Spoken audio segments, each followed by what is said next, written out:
ओम श्री गणेशाय नमः। ओम नमः शिवाय। शत्रुद्र संहिता।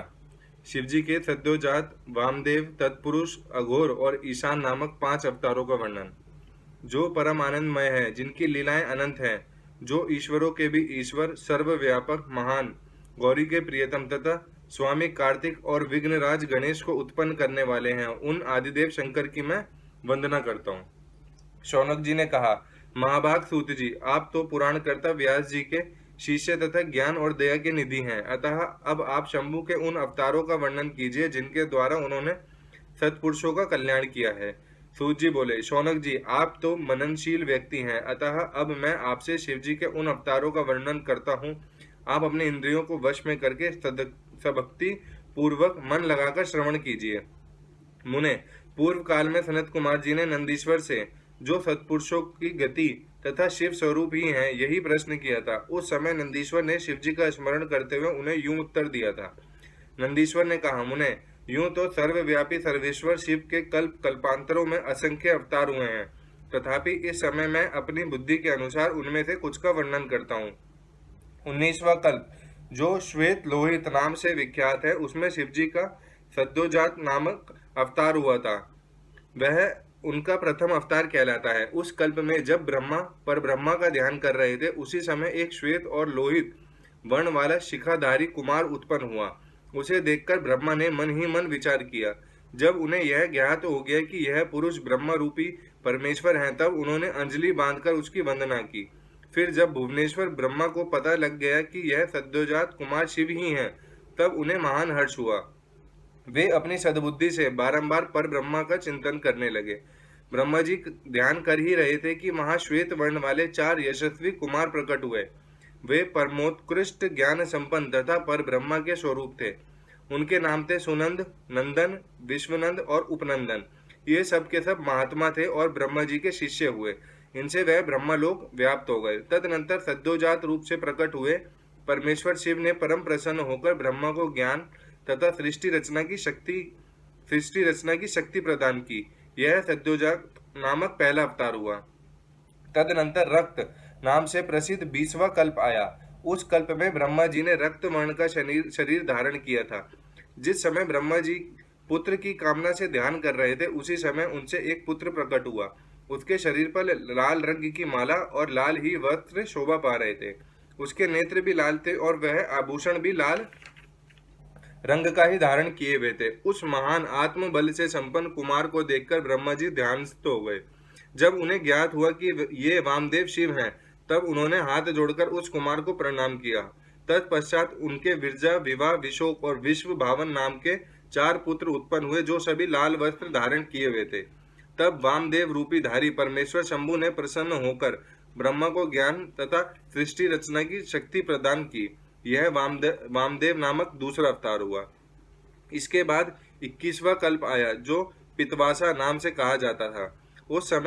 उस कल्प में महाभाग ब्रह्मा पीत वस्त्रधारी हुए। जब वे पुत्र की कामना से ध्यान कर रहे थे, उस समय उनसे एक महातेजस्वी कुमार उत्पन्न हुआ। उस प्रौढ़ कुमार की भुजाएं विशाल थी और उसके शरीर पर पीतांबर झलमला रहा था। उस ध्यानमग्न बालक को देखकर ब्रह्मा जी ने अपनी बुद्धि के बल से उसे तत्पुरुष शिव समझा। तब उन्होंने ध्यान युक्त चित्त से संपूर्ण लोकों द्वारा नमस्कृत महादेवी शांकरी गायत्री का जप करके उन्हें नमस्कार किया। इससे महादेव जी प्रसन्न हो गए। तत्पश्चात उनके पार्श्व भाग से पीत वस्त्रधारी दिव्य कुमार प्रकट हुए। वे सब के सब योग मार्ग के प्रवर्तक हुए। यह तत्पुरुष नामक तीसरा अवतार हुआ। तत्पश्चात स्वयंभु ब्रह्मा के उस पीतवर्ण नामक कल्प के बीत जाने पर पुनः दूसरा कल्प प्रवृत्त हुआ। उसका नाम शिव था। जब एकार्णव की दशा में 1 सहस्त्र दिव्य वर्ष व्यतीत हो गए, तब ब्रह्मा जी प्रजाओं की सृष्टि करने की इच्छा से दुखी हो विचार करने लगे। उस समय उन महातेजस्वी ब्रह्मा के समक्ष एक कुमार उत्पन्न हुआ। उस महाप्राक्रमी बालक के शरीर का रंग काला था। वह अपने तेज से उद्दीप्त हो रहा था तथा काला वस्त्र, काली पगड़ी और काला योगोपवीत धारण किए हुए था।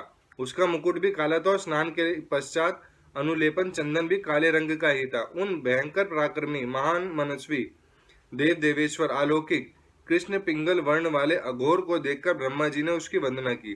तत्पश्चात ब्रह्मा जी उन भक्त वत्सल अविनाशी अघोर को ब्रह्मा स्वरूप समझकर इष्ट वचनों द्वारा उनकी स्तुति करने लगे। तब उनके पार्श्व भाग से कृष्ण वर्ण वाले तथा काले रंग का अनुलेपन धारण किए हुए 4 महामनस्वी कुमार उत्पन्न हुए। वे सब के सब परम तेजस्वी, अव्यक्त नामा तथा शिव सरीखे रूप वाले थे। उनके नाम थे कृष्ण, कृष्णशिक, कृष्णास्य और कृष्ण कंठध्रक। इस प्रकार उत्पन्न हुए इन महात्माओं ने ब्रह्मा जी की सृष्टि रचना के निमित्त महान अद्भुत घोर नामक योग का प्रचार किया। यह अघोर नामक चौथा अवतार हुआ। मुनीश्वरों, तदनंतर ब्रह्मा का दूसरा कल्प प्रारंभ हुआ। वह परम अद्भुत था और विश्व रूप नाम से विख्यात था। उस कल्प में जब ब्रह्मा जी पुत्र की कामना से मन ही मन शिव का ध्यान कर रहे थे, उसी समय महान सिंहनाद करने वाली विश्व रूपा सरस्वती प्रकट हुई तथा उसी प्रकार परमेश्वर भगवान ईशान प्रादुर्भूत हुए, जिनका वर्ण शुद्ध स्फटिक के समान उज्जवल था और जो समस्त आभूषणों से विभूषित थे। उन अजन्मा, सर्वव्यापी, सर्वांतरयामी, सब कुछ प्रदान करने वाले सर्वस्वरूप सुंदर रूप वाले तथा अरूप ईशान को देखकर ब्रह्मा जी ने उन्हें प्रणाम किया। तब शक्ति सहित विभु ईशान ने भी ब्रह्मा को सन्मार्ग का उपदेश देकर 4 सुंदर बालकों की कल्पना की। उन उत्पन्न हुए शिशुओं का नाम था जटी, मुंडी, शिखंडी और अर्धमुंड। वे योगानुसार सदधर्म का पालन करके योग गति को प्राप्त हो गए। यह ईशान नाम का 5वां अवतार हुआ। सर्वज्ञ सनत कुमार जी, इस प्रकार मैंने जगत की हित कामना से सद्योजात आदि अवतारों का प्राकट्य संक्षेप से वर्णन किया। उनका वह सारा लोक हितकारी व्यवहार यथा तथ्य रूप से ब्रह्मांड में वर्तमान है। महेश्वर की ईशान, पुरुष, घोर, वामदेव और ब्रह्मा, ये 5 मूर्तियां विशेष रूप से प्रसिद्ध हैं। इनमें ईशान, जो शिव स्वरूप तथा सबसे बड़ा और पहला कहा जाता है, वह साक्षात प्रकृति के भोक्ता क्षेत्रज्ञ में निवास करता है। शिवजी का दूसरा स्वरूप तत्पुरुष नाम से ख्यात है। वह गुणों के आश्रय रूप तथा भोग्य सर्वज्ञ में अधिष्ठित है। पिनाकधारी शिव का जो अघोर नामक 30वां स्वरूप है, वह धर्म के लिए अंगों सहित बुद्धि तत्व का विस्तार करके अंदर विराजमान रहता है। वामदेव नाम वाला शंकर का चौथा स्वरूप अहंकार का अधिष्ठान है। वह सदा अनेकों प्रकार का कार्य करता रहता है।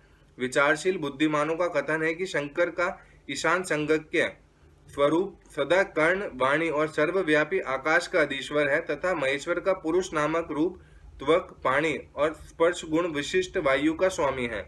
मनीषी गण अघोर नाम वाले रूप को शरीर, रस, रूप और अग्नि का अधिष्ठान बतलाते हैं। शंकर जी का वामदेव संज्ञक स्वरूप रसना, पायु, रस और जल का स्वामी कहा जाता है। प्राण, उपस्थ, गंध और पृथ्वी का ईश्वर शिवजी का सद्योजात नामक रूप बताया जाता है। कल्याणकामी मनुष्य को शंकर जी के इन स्वरूपों की सदा प्रयत्न पूर्वक वंदना करनी चाहिए, क्योंकि ये श्रेय प्राप्ति में एकमात्र हेतु है। जो मनुष्य इन सद्योजात आदि अवतारों का प्राकट्य को पढ़ता अथवा सुनता है, वह जगत में समस्त काम्य भोगों का उपभोग करके अंत में परम गति को प्राप्त होता है। अध्याय समाप्त। अगला अध्याय शिवजी की अष्टमूर्तियों का तथा अर्धनारी रूप का सविस्तार वर्णन। नंदीश्वर कहते हैं, ऐश्वर्यशाली मुने, अब तुम महेश्वर के उन श्रेष्ठ अवतारों का वर्णन श्रवण करो जो लोक में सबके संपूर्ण कार्य को पूर्ण करने वाले अतः सुखदाता हैं। तात, यह जगत उन परमेश्वर शंभु की 8 मूर्तियों का स्वरूप ही है। जैसे सूत में मणियां पिरोई रहती हैं, उसी तरह यह विश्व उन 8 मूर्तियों में व्याप्त होकर स्थित है। वे प्रसिद्ध 8 मूर्तियां ये हैं: शब्र, भव, रुद्र, उग्र, भीम, पशुपति, ईशान और महादेव। शिवजी के इन शब्र आदि 8 मूर्तियों द्वारा पृथ्वी, जल, अग्नि, वायु, आकाश, क्षेत्रज्ञ, सूर्य और चंद्रमा अधिष्ठित है। शास्त्र का ऐसा निश्चय है कि कल्याणकर्ता महेश्वर का विश्वम्भरात्मक रूप ही चराचर विश्व को धारण किए हुए है। परमात्मा शिव का सलीलात्मक रूप जो समस्त जगत को जीवन प्रदान करने वाला है, भव नाम से कहा जाता है। जो जगत के बाहर भीतर वर्तमान है और स्वयं ही विश्व का भरण पोषण करता तथा स्पंदित होता है, उग्र रूपधारी प्रभु के उस रूप को सत्पुरुष उग्र कहते हैं। महादेव का जो सबको आकाश देने वाला सर्वव्यापी आकाशात्मक रूप है, उसे भीम कहते हैं। वह भूतवृंद का भेदक है। जो रूप समस्त आत्माओं का अधिष्ठान, संपूर्ण क्षेत्रों में निवास करने वाला और जीवों के भव 5 का छेदक है, उसे पशुपति का रूप समझना चाहिए। महेश्वर का संपूर्ण जगत को प्रकाशित करने वाला जो सूर्य नामक रूप है, उसे ईशान कहते हैं। वह द्युलोक में भ्रमण करता है। अमृतमयी रश्मियों वाला जो चंद्रमा संपूर्ण विश्व को आह्लादित करता है, शिव का वह रूप महादेव नाम से पुकारा जाता है। आत्मा परमात्मा शिव का 8वां रूप है। यह मूर्ति अन्य मूर्तियों की व्यापिका है, इसलिए सारा विश्व शिवमय है। जिस प्रकार वृक्ष के मूल को सींचने से उसकी शाखाएं पुष्पित हो जाती हैं, उसी तरह शिव का पूजन करने से शिव स्वरूप विश्व परिपुष्ट होता है। जैसे इस श्लोक में पुत्र पौत्र आदि को प्रसन्न देखकर पिता हर्षित होता है, उसी तरह विश्व को भलीभांति हर्षित देखकर शंकर को आनंद मिलता है। इसलिए यदि कोई किसी भी देहधारी को कष्ट देता है तो निसंदेह मानो उसने अष्टमूर्ति शिव का ही अनिष्ट किया है। सनत कुमार जी, इस प्रकार भगवान शिव अपनी अष्टमूर्तियों द्वारा समस्त विश्व को अधिष्ठित करके विराजमान है। अतः तुम पूर्ण भक्ति भाव से उन परम कारण रुद्र का भजन करो।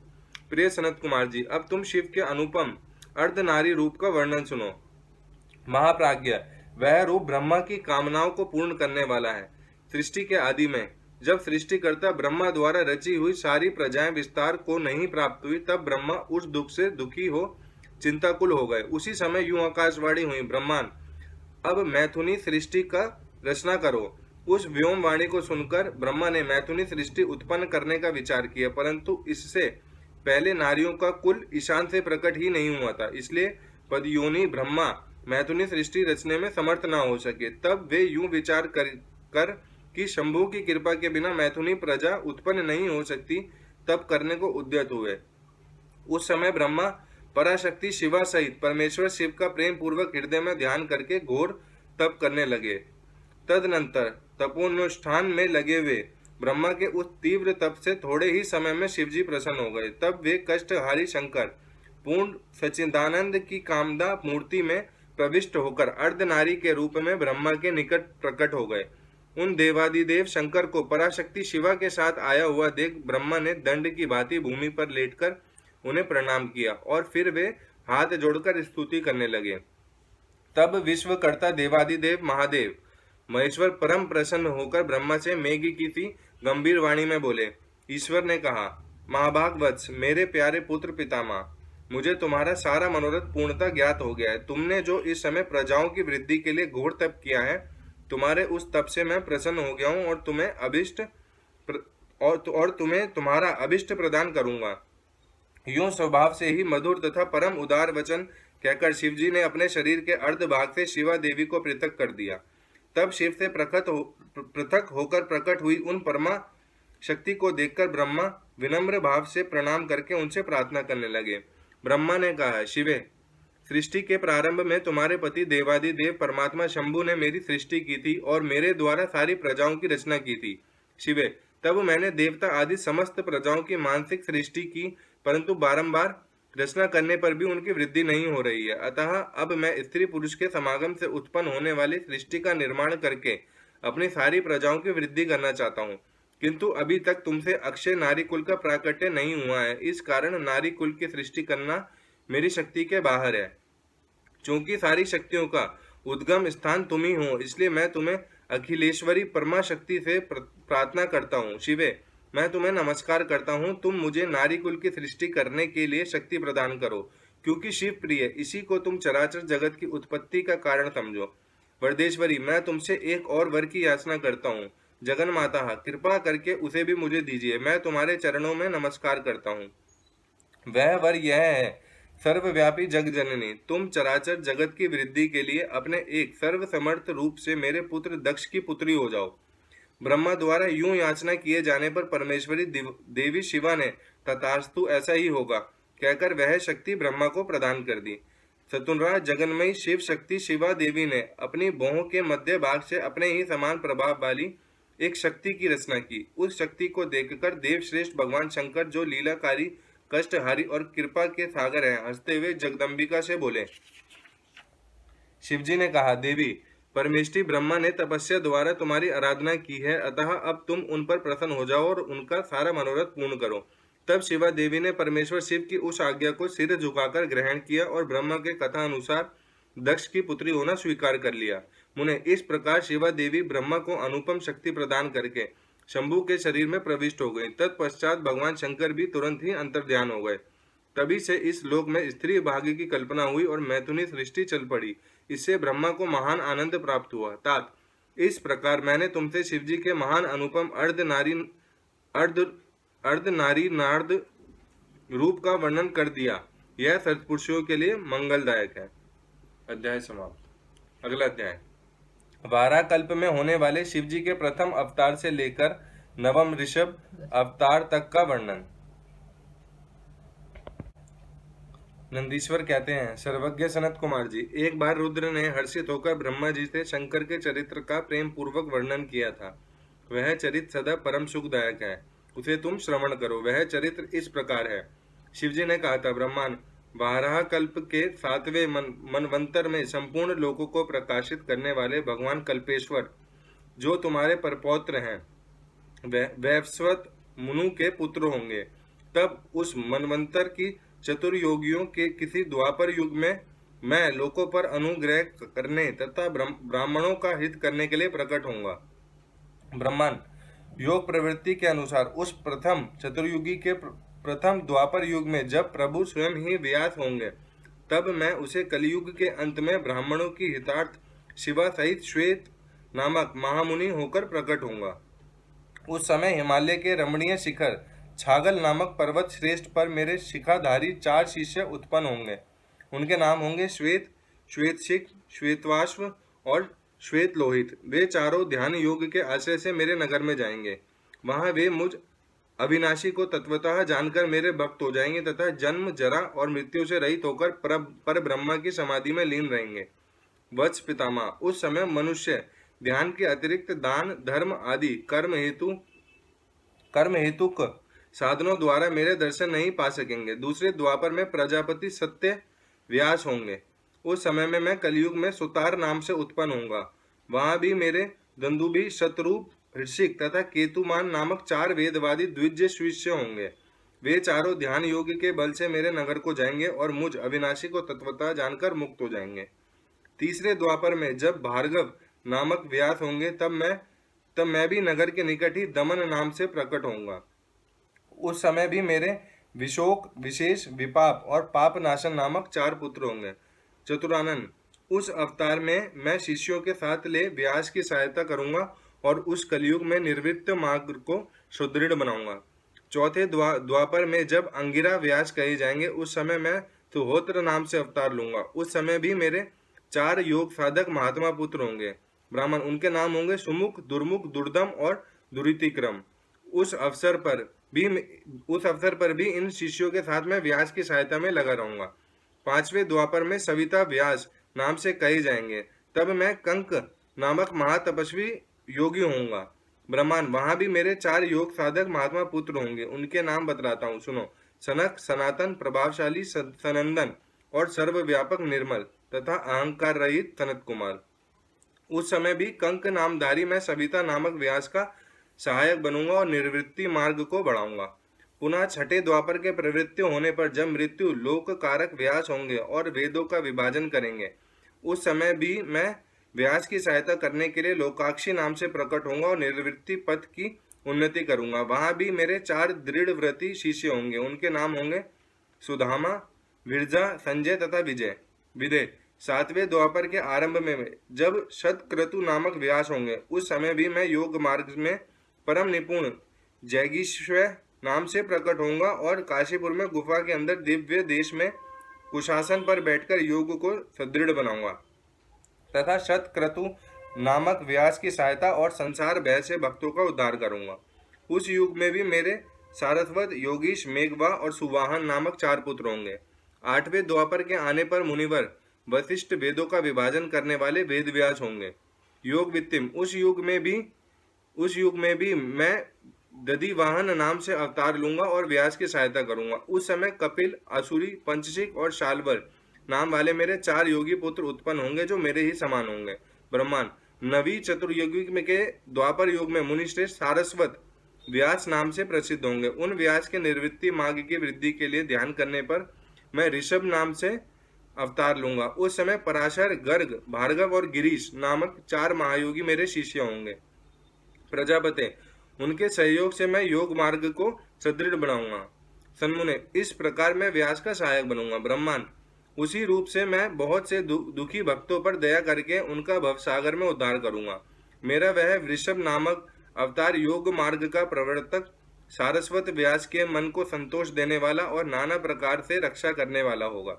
उस अवतार में मैं बृदायु नामक राजकुमार को, जो विष दोष से मर जाने के कारण पिता द्वारा त्याग दिया जाएगा, जीवन प्रदान करूंगा। तदनंतर उस राजपुत्र की आयु के 16वें वर्ष में ऋषभ ऋषि, जो मेरे ही अंश है, उसके घर पधारेंगे। प्रजापति, उस राजकुमार द्वारा पूजित होने पर वे सद्रूपधारी कृपालु मुनि उसे राजधर्म का उपदेश करेंगे। तत्पश्चात वे दीन वत्सल मुनि हर्षित चित्त से उसे दिव्य कवच, शंख और संपूर्ण शत्रुओं का विनाश करने वाले एक चमकीला खड़ग प्रदान करेंगे। फिर कृपा पूर्वक उसके शरीर पर भस्म लगाकर उसे 12,000 हाथियों का बल भी देंगे। यू माता सहित बृदायु को भली भांति आश्वासन देकर तथा उन दोनों द्वारा पूजित हो प्रभावशाली ऋषभ मुनि स्वेच्छा अनुसार चले जाएंगे। ब्रह्मांड, तब राजर्षि बृदायु भी रिपुगणों को जीतकर और कीर्ति मालिनी के साथ विवाह करके धर्म पूर्वक राज्य करेगा। मुने, मुझ शंकर का वह वृषभ नामक नवा अवतार ऐसा प्रभाव वाला होगा, वह सत्पुरुषों की गति तथा दीनों के लिए बंधु सा हितकारी होगा। मैंने उसका वर्णन तुम्हें सुना दिया है। यह ऋषभ चरित्र परम पावन, महान तथा स्वर्ग, यश और आयु को देने वाला है, अतः इसे प्रयत्न पूर्वक सुनाना चाहिए। शिवजी द्वारा 10वें से लेकर 28वें योगेश्वर अवतारों का वर्णन। शिवजी कहते हैं, ब्रह्मांड, 10वें द्वापर में त्रिधामा नाम के मुनि व्यास होंगे। वे हिमालय के रमणीय शिखर पर्वतोत्तम भृगु तुंग पर निवास करेंगे। वहां भी मेरे श्रुति विदित 4 पुत्र होंगे। उनके नाम होंगे भृंग, बलबंधु, नरामित्र और तपोधन केतुरिंग। 11वें द्वापर में जब त्रिवर्त नामक व्यास होंगे, तब मैं कलयुग में गंगा द्वार में तप नाम से प्रकट होऊंगा। वहां भी मेरे लंबोदर, लंबाक्ष, केशलंब और प्रलंबक नामक 4 दृढ़ व्रती पुत्र होंगे। 12वीं चतुर्युगी के द्वापर युग में शत तेजा नाम के वेद व्यास होंगे। उस समय में द्वापर के समाप्त होने पर कलयुग में हेम कुंचक में जाकर अत्रि नाम से अवतार लूंगा और व्यास की सहायता के लिए निवृत्ति मार्ग को प्रतिष्ठित करूंगा। महामुने, वहां भी मेरे सर्वज्ञ, समबुद्धि, साध्य और सर्व नामक 4 उत्तम योगी पुत्र होंगे। 13वें द्वापर युग में जब धर्म स्वरूप नारायण व्यास होंगे, तब मैं पर्वत श्रेष्ठ गंधमादन पर वाल खिलियाश्रम में महामुनि बलि नाम से उत्पन्न होऊंगा। वहां भी मेरे सुदामा, काश्यप, वशिष्ठ और विरजा नामक 4 सुंदर पुत्र होंगे। 14वीं चतुर्युगी के द्वापर युग में जब रक्ष नामक व्यास होंगे, उस समय मैं अंगिरिका के वंश में गौतम नाम से उत्पन्न होऊंगा। उस कलयुग में भी मेरे अत्रि, वशद, श्रवण और शनविष्कट मेरे पुत्र होंगे। 15वें द्वापर में जब त्रियारुणी व्यास होंगे, उस समय मैं हिमालय के पृष्ठ भाग में स्थित वेद शीर्ष नामक पर्वत पर सरस्वती के उत्तर तट का आश्रय ले वेदशिरा नाम से अवतार ग्रहण करूंगा। उस समय महाप्राक्रमी वेदशिर ही मेरा अस्त्र होगा। वहां भी मेरे 4 दृढ़ प्राक्रमी पुत्र होंगे। उनके नाम होंगे कुणी, कुणिबाहु, कुशरीर और कुनेत्रक। 16वें द्वापर युग में जब व्यास नाम का देव होगा, तब मैं योग प्रदान करने के लिए परम पुण्यमय गोकर्ण वन में गोकर्ण नाम से प्रकट होऊंगा। वहां भी मेरे काश्यप, उष्णा, चैवन और बृहस्पति नामक 4 पुत्र होंगे। वे जल के समान निर्मल और योगी होंगे तथा उसी मार्ग के आश्रय से शिवलोक को प्राप्त हो जाएंगे। 17वीं चतुर्युगी के द्वापर युग में देव कृतंजय व्यास होंगे। उस समय मैं हिमालय के अंत में ऊंचे एवं रमणीय शिखर महालय पर्वत पर गुहावासी नाम से अवतार धारण करूंगा, क्योंकि हिमालय शिव क्षेत्र कहलाता है। वहीं उत्तय, वामदेव, महायोग और महाबल नाम के मेरे पुत्र भी होंगे। 18वीं चतुर्युगी के द्वापर युग में जब ऋतंजय व्यास होंगे, तब मैं हिमालय के उस सुंदर शिखर पर, जिसका नाम शिखंडी पर्वत है और जहाँ महान पुण्यमय सिद्ध क्षेत्र तथा सिद्धों द्वारा सेवित शिखंडी वन भी है, शिखंडी नाम से उत्पन्न होऊंगा। वहां भी वाचाह, श्रवा, रुचिक, श्यावास्य और यतीश्वर नामक मेरे 4 तपस्वी पुत्र होंगे। 19वें द्वापर में महामुनि भरद्वाज व्यास होंगे। उस समय भी मैं हिमालय के शिखर पर माली नाम से उत्पन्न होऊंगा और मेरे सिर पर लंबी लंबी जटाएं होंगी। वहां भी मेरे सागर के से गंभीर स्वभाव वाले हिरण्यानामा, कौसल्य, लोकाक्षी और प्रधीमि नामक पुत्र होंगे। 20वीं चतुर्युगी के द्वापर में होने वाला व्यास का नाम गौतम होगा। तब मैं भी हिमवान के पृष्ठ भाग में स्थित पर्वत श्रेष्ठ अट्टहास पर, जो सदा देवता, मनुष्य, यक्षेंद्र, सिद्ध और चारणों द्वारा अधिष्ठित रहता है, अट्टहास नाम से अवतार धारण करूंगा। उसी युग के मनुष्य अट्टहास के प्रेमी होंगे। उस समय भी मेरे उत्तम योग संपन्न 4 पुत्र होंगे। उनके नाम होंगे सुमंत, वरवरी, विद्वान कबंध और कुणिकंदर। 21वें द्वापर में जब वाचाश्रवा नाम के व्यास होंगे, तब मैं दारुक नाम से प्रकट होऊंगा। इसलिए उस शुभ स्थान का नाम दारुवन पड़ जाएगा। वहां भी मेरे प्लक्ष, दार्भिणी, केतुमान तथा गौतम नाम के 4 परम योगी पुत्र होंगे। 22वीं चतुर्युगी के द्वापर में जब सुषमायण नामक व्यास होंगे, तब मैं भी वाराणसीपुरी में लांगली भीम नामक महामुनि के रूप में अवतरित होऊंगा। उस कलयुग में इंद्र सहित समस्त देवता मुझ हलायुधधारी शिव का दर्शन करेंगे। उस अवतार में भी मेरे भल्लवी, मधु, पिंग और श्वेत केतु नामक 4 परम धार्मिक पुत्र होंगे। 23वीं चतुर्युगी में जब तृणबिंदु मुनि व्यास होंगे, तब मैं सुंदर कालिंजगिरी पर्वत पर श्वेत नाम से प्रकट होऊंगा। वहां भी मेरे उशिक, बृहदश्व, देवल और कवि नाम से प्रसिद्ध 4 तपस्वी पुत्र होंगे। 24वीं चतुर्युगी में जब ऐश्वर्यशाली यक्ष व्यास होंगे, तब उस युग में मैं नैमिष क्षेत्र में शूली नामक महायोगी होकर उत्पन्न होऊंगा। उस युग में भी मेरे 4 तपस्वी शिष्य होंगे। उनके नाम होंगे शालिहोत्र, अग्निवेश, युवनाशव और शरद्वसु। 25वीं द्वापर में जब व्यास शक्ति नाम से प्रसिद्ध होंगे, तब मैं भी प्रभावशाली एवं दंडधारी महायोगी के रूप में प्रकट होऊंगा। मेरा नाम मुंडीश्वर होगा। उस अवतार में भी छगल, कुंडकर्ण, कुंभांड और प्रवाहक मेरे तपस्वी शिष्य होंगे। 26वें द्वापर में जब व्यास का नाम पराशर होगा, तब मैं भद्रवट नामक नगर में सहिष्णु नाम से अवतार लूंगा। उस समय भी उलूक, विद्युत, शंभुक और आश्वलायन नाम वाले 4 तपस्वी शिष्य होंगे। 27वें द्वापर में जब जातुकर्ण व्यास होंगे, तब मैं भी प्रभास तीर्थ में सोम शर्मा नाम से प्रकट होऊंगा। वहां भी अक्षपाद, कुमार, उलूक और वत्स नाम से प्रसिद्ध मेरे 4 तपस्वी शिष्य होंगे। 28वें द्वापर में जब भगवान श्री हरि पराशर के पुत्र में द्वापायन नामक व्यास होंगे, तब पुरुषोत्तम श्री कृष्ण अपने 6ठे अंश से वसुदेव के श्रेष्ठ पुत्र के रूप में उत्पन्न होकर वासुदेव कहलाएंगे। उसी समय योगात्मा में भी लोगों के आश्चर्य में डालने के लिए योग माया के प्रभाव से ब्रह्मचारी का शरीर धारण करके प्रकट होऊंगा। फिर शमशान भूमि में मृतक रूप से पड़े हुए अविच्छिन्न शरीर को देखकर मैं ब्राह्मणों के हित साधन के लिए योग माया के आश्रय से उसमें घुस जाऊंगा और फिर तुम्हारे तथा विष्णु के साथ मेरुगिर की पुण्यमयी दिव्य गुहा में प्रवेश करूंगा। ब्रह्मांड, वहां मेरा नाम लकुली होगा। इस प्रकार मेरा यह काया अवतार उत्कृष्ट सिद्ध क्षेत्र कहलाएगा और यह जब तक पृथ्वी कायम रहेगी तब तक लोक में परम विख्यात रहेगा। उस अवतार में भी मेरे 4 तपस्वी शिष्य होंगे। उनके नाम कुशिक, गर्ग, मित्र और पौरुष्य होंगे। वे वेदों के परम गामी उद्रवरेता ब्राह्मण योगी होंगे और माहेश्वर योग को प्राप्त करके शिवलोक को चले जाएंगे। उत्तम व्रत का पालन करने वाले मुनियों, इस प्रकार परमात्मा शिव ने वैवस्वत मनवंतर के सभी चतुर योगियों के योगेश्वर अवतारों का सम्यक रूप से वर्णन किया था। विभो, 28 व्यास क्रमशः एक एक करके प्रत्येक द्वापर में होंगे और योगेश्वर अवतार प्रत्येक कलयुग के प्रारंभ में। प्रत्येक योगेश्वर अवतार के साथ उनके 4 अविनाशी शिष्य भी होंगे, जो महान शिव भक्त और योग मार्ग की वृद्धि करने वाले होंगे। इन पशुपति के शिष्यों के शरीरों पर भस्म रमी रहेगी, ललाट त्रिपुंड से सुशोभित रहेगा और रुद्राक्ष की माला ही इनका आभूषण होगा।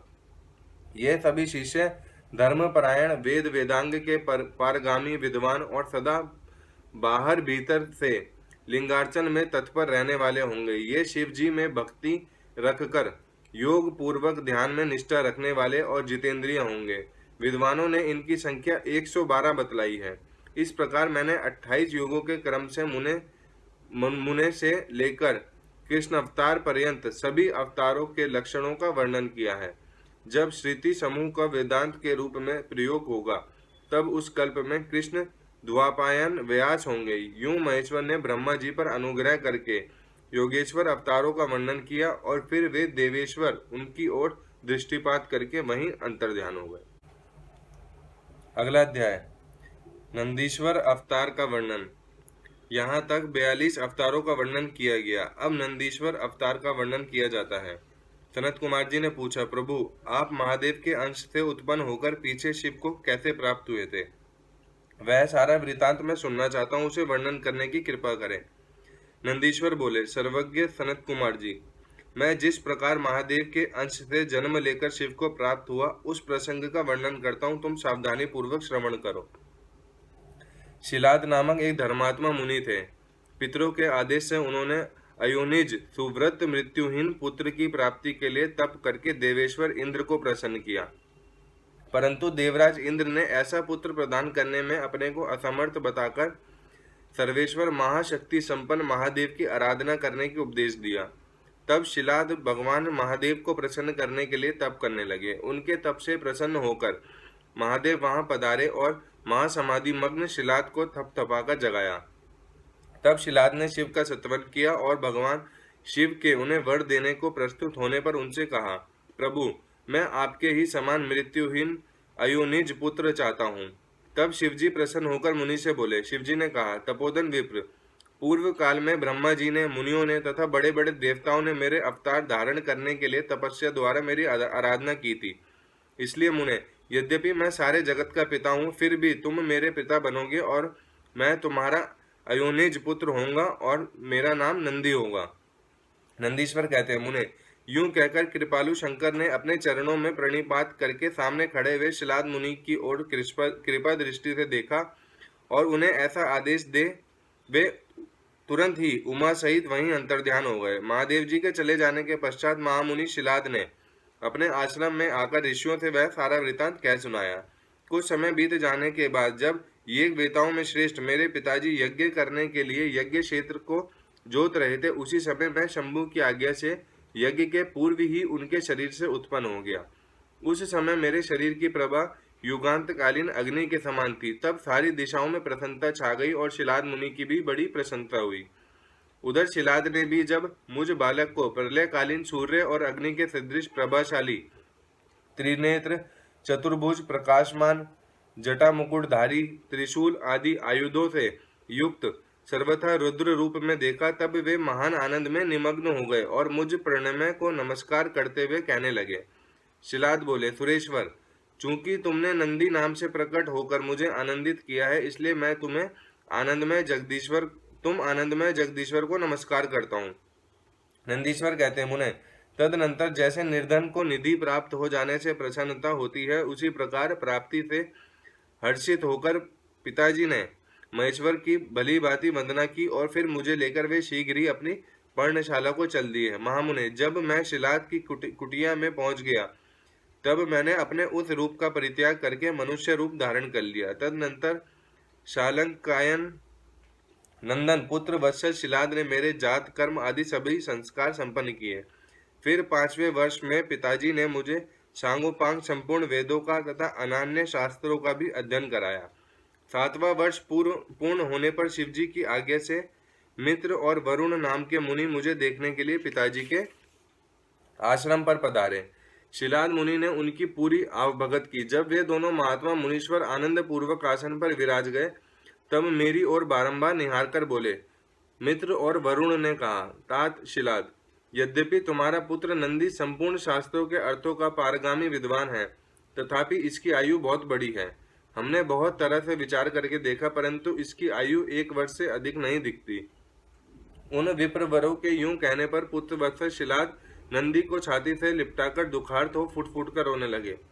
तब पिता और पितामह को मृत की भांति भूमि पर पड़ा हुआ देख नंदी शिवजी के चरण कमलों का स्मरण करके प्रसन्नता पूर्वक पूछने लगा, पिताजी, आपको कौन सा ऐसा दुख आ पड़ा है जिसके कारण आपका शरीर कांप रहा है और आप रो रहे हैं? आपको वह दुख कहाँ से प्राप्त हुआ? मैं इसे ठीक ठीक जानना चाहता हूँ। पिता ने कहा, बेटा, तुम्हारी अल्पायु के दुख से मैं अत्यंत दुखी हो रहा हूँ। तुम ही बताओ, मेरे इस कष्ट को कौन दूर कर सकता है? मैं उसकी शरण ग्रहण करूं। पुत्र बोला, पिताजी, मैं आपके सामने शपथ करता हूं और यह बिल्कुल सत्य बात कह रहा हूं कि चाहे देवता, दानव, यम, काल तथा अनान्य प्राणी ये सब के सब मिलकर मुझे मारना चाहें तो भी मेरी बाल्यकाल में मृत्यु नहीं होगी, अतः आप दुखी मत हो। पिता ने पूछा, मेरे प्यारे लाल, तुमने ऐसा कौन सा तप किया है अथवा तुम्हें कौन सा ऐसा ज्ञान, योग या ऐश्वर्य प्राप्त है जिसके बल पर तुम इस दारुण दुख को नष्ट कर दोगे? पुत्र ने कहा, तात, मैं ना तो तप से मृत्यु को हटाऊंगा, ना विद्या से। मैं महादेव जी के भजन से मृत्यु को जीत लूंगा, इसके अतिरिक्त अन्य कोई उपाय नहीं है। नंदीश्वर ने कहा, मुने, यूं कहकर मैंने सिर झुकाकर पिताजी के चरणों में प्रणाम किया और फिर उनकी प्रदक्षिणा करके उत्तम वन की राह ली। अध्याय समाप्त। अगला अध्याय, नंदीश्वर के जन्म, वर प्राप्ति, अभिषेक और विवाह का वर्णन। नंदिकेश्वर कहते हैं, मुने, वन में जाकर मैंने एकांत स्थान में अपना आसन लगाया और उत्तम बुद्धि का आश्रय ले मैं उग्र तप में प्रवृत्त हुआ, जो बड़े बड़े मुनियों के लिए भी दुष्कर था। उस समय मैं नदी के पावन उत्तर तट पर सुदृढ़ रूप से ध्यान लगाकर बैठ गया और एकाग्र तथा समासहित मन से अपने हृदय कमल के मध्य भाग में 3 नेत्र, 10 भुजा और 5 मुख वाले शांति स्वरूप देवादिदेव सदाशिव का ध्यान करके रुद्र मंत्र का जप करने लगा। तब उस जप में मुझे तल्लीन देखकर चंद्रार्ध भूषण परमेश्वर महादेव प्रसन्न हो गए और उमा सहित वहां पधार कर प्रेम पूर्वक बोले। शिवजी ने कहा, शिलाद नंदन, तुमने बड़ा उत्तम तप किया है। तुम्हारी इस तपस्या से संतुष्ट होकर मैं तुम्हें वर देने के लिए आया हूँ। तुम्हारे मन में जो अभिष्ट हो वह मांग लो।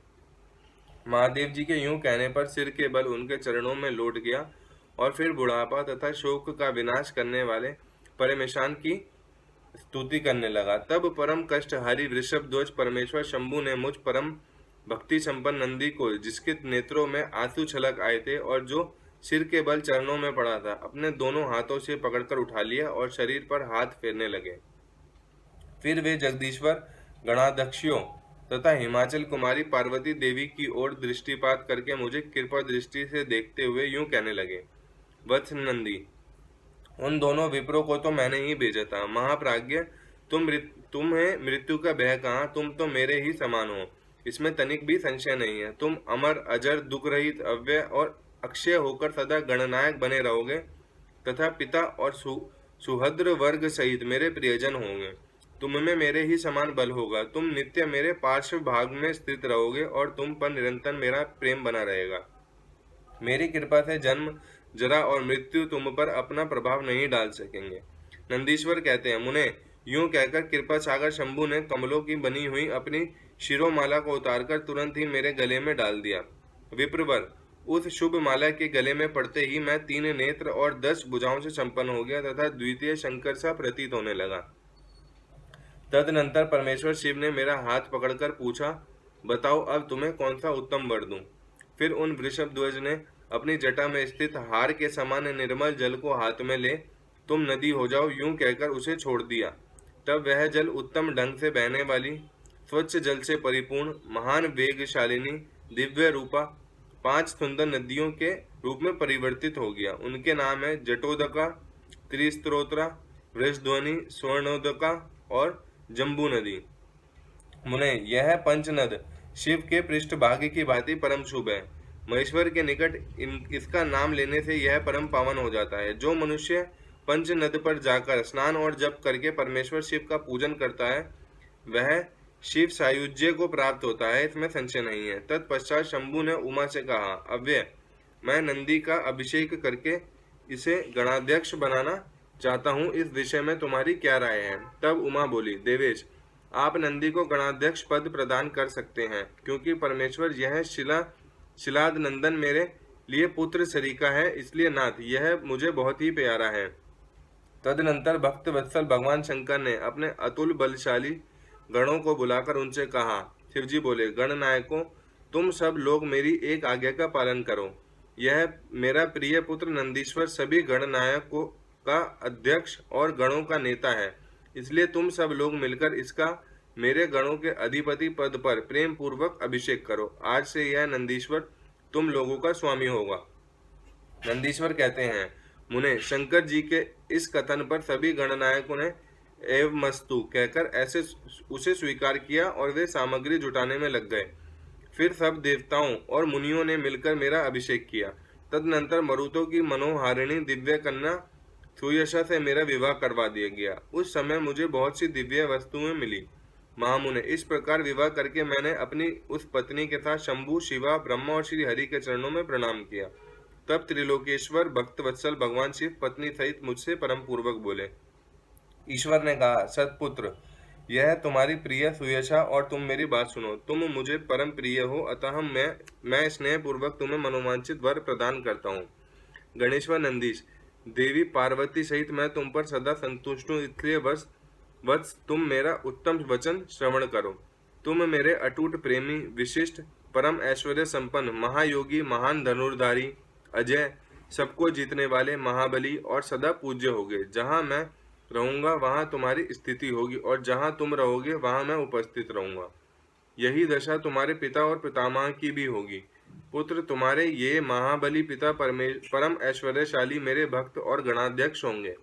वत्स, ये ही नियम तुम्हारे पितामह पर भी लागू होंगे। अंत में तुम सब लोग मुझसे वरदान प्राप्त करके मेरे सानिध्य प्राप्त करोगे।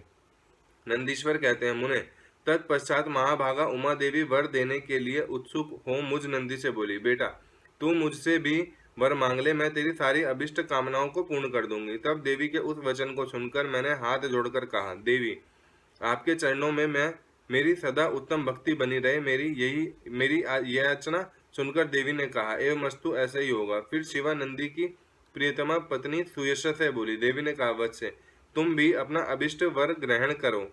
तुम्हारे 3 नेत्र होंगे, तुम जन्म बंधन से छूट जाओगी और पुत्र पौत्रों से संपन्न रहोगी तथा तुम्हारी मुझ में और अपने स्वामी में अटल भक्ति बनी रहेगी। नंदीश्वर कहते हैं, मुने, तदनंतर शिव की आज्ञा से परम प्रसन्न हुए ब्रह्मा, विष्णु तथा समस्त देवगणों ने भी प्रेम पूर्वक हम दोनों को वरदान दिए। तत्पश्चात परमेश्वर शिव कुटुंब सहित मुझे अपनाकर तथा उमा सहित वृक्ष पर आरूढ़ हो संबंधियों एवं बांधवों के साथ अपना निवास स्थान को चले गए। तब वहां उपस्थित विष्णु आदि समस्त देवता मेरी प्रसन्नता तथा शिव शिवा की स्तुति करते हुए अपने अपने धाम को चल दिए। वत्स, इस प्रकार मैंने तुमसे अपने अवतार का वर्णन कर दिया। महामुने, यह मनुष्यों के लिए सदा आनंददायक और शिव भक्ति का वर्धक है।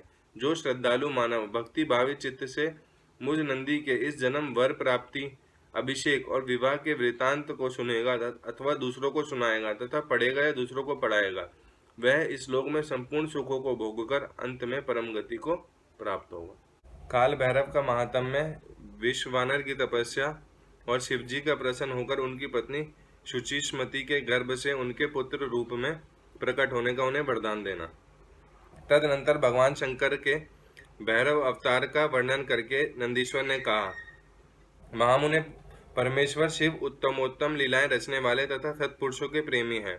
उन्होंने मार्गशीर्ष मास के कृष्ण पक्ष की अष्टमी को भैरव रूप से अवतार लिया था।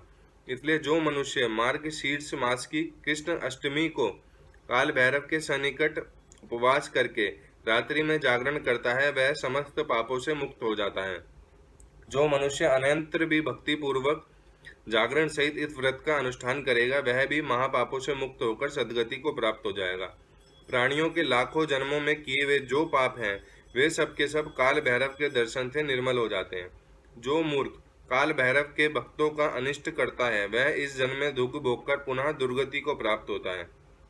जो लोग विश्वनाथ के तो भक्त हैं परंतु काल भैरव की भक्ति नहीं करते, उन्हें महान दुख की प्राप्ति होती है। काशी में तो इसका विशेष प्रभाव पड़ता है। जो मनुष्य वाराणसी में निवास करके काल भैरव का भजन नहीं करता, उसके पाप शुक्ल पक्ष के चंद्रमा की भांति बढ़ते रहते हैं।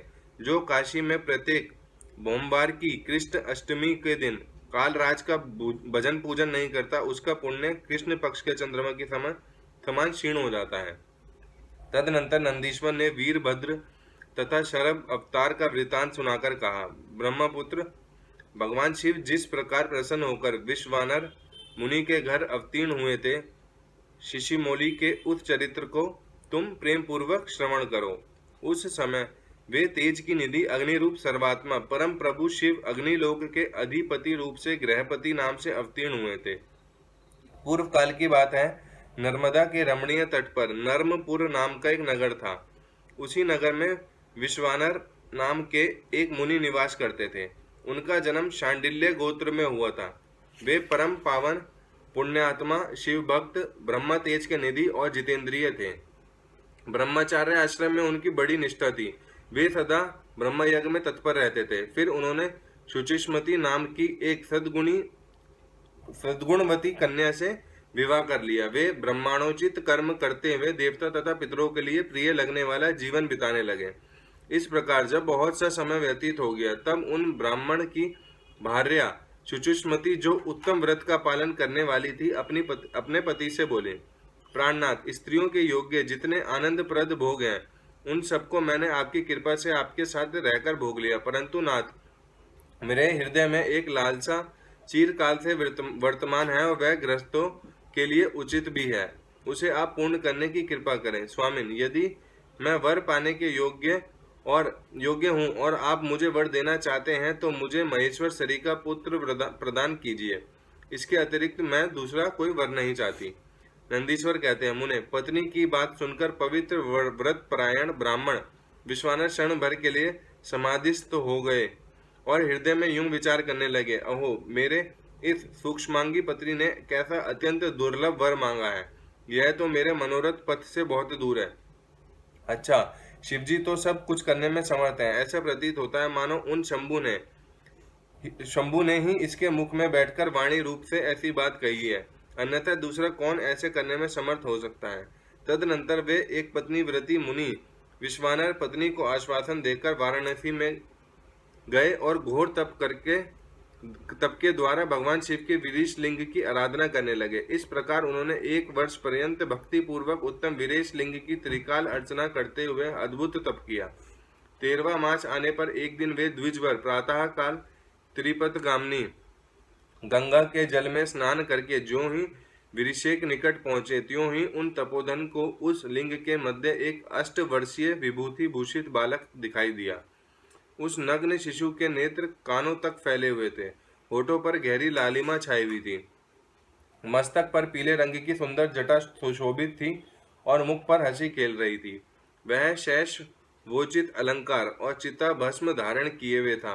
तब अपनी लीला से हंसता हुआ श्रुति सूक्तों का पाठ कर रहा था। उस बालक को देखकर विश्वानर मुनि कृतार्थ हो गए और आनंद के कारण उनका शरीर रोमांचित हो उठा और तथा बारंबार नमस्कार है यूं हृदयोद्गार फूट पड़ा। फिर वे अभिलाषा पूर्ण करने वाले 8 पद्यों द्वारा बाल रूपधारी परमानंद स्वरूप शंभु का सत्वन करते हुए बोले। विश्वानर ने कहा, भगवान, आप ही एकमात्र अद्वितीय ब्रह्मा है। यह सारा जगत आपका ही स्वरूप है। यहाँ अनेक कुछ भी नहीं है। यह बिल्कुल सत्य है कि एकमात्र रुद्र के अतिरिक्त दूसरे किसी को सत्ता नहीं है। इसलिए मैं आप महेश की शरण ग्रहण करता हूँ। शंभु, आप ही सबके कर्ता हर्ता हैं तथा जैसे आत्मधर्म एक होते हुए भी अनेक रूप से दिखता है, उसी प्रकार आप भी एक रूप होकर नाना रूपों में व्याप्त हैं। फिर भी आप रूप रहित हैं, इसलिए आप ईश्वर के अतिरिक्त मैं किसी दूसरों की शरण नहीं ले सकता।